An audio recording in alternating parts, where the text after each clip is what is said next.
All right, the last video we talked about the book advantages, I guess you'd say is what I called them.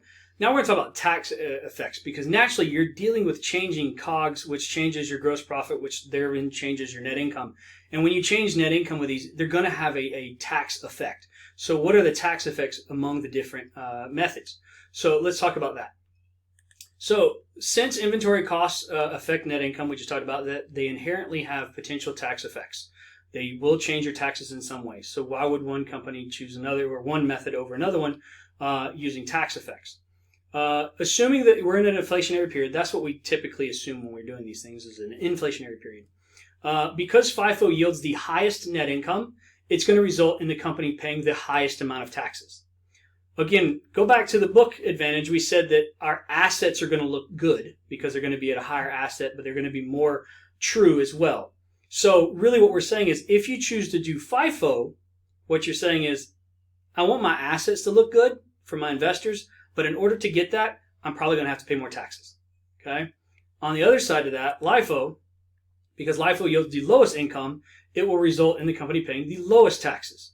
Well, LIFO, remember, if it's an inflationary period, what I have on my balance sheet with assets is going to be fairly low. So if I'm okay having lower inventory assets, then that means that I don't necessarily have to pay as much in taxes. So it's a give or take here.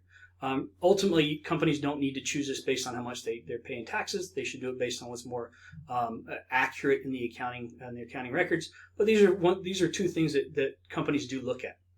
Even more importantly is this next part, and that is companies can choose to use different methods for financial reporting purposes and tax reporting purposes.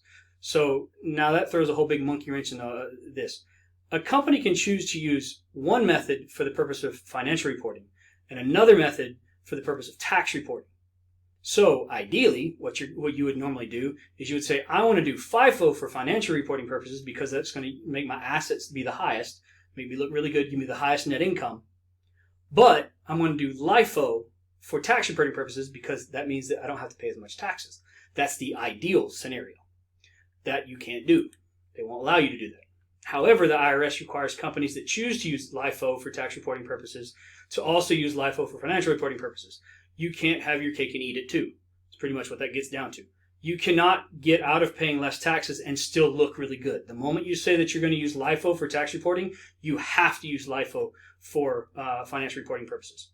You can pretty much use any other combination you want as long as you're not using LIFO for tax reporting purposes. This is called the LIFO conformity rule.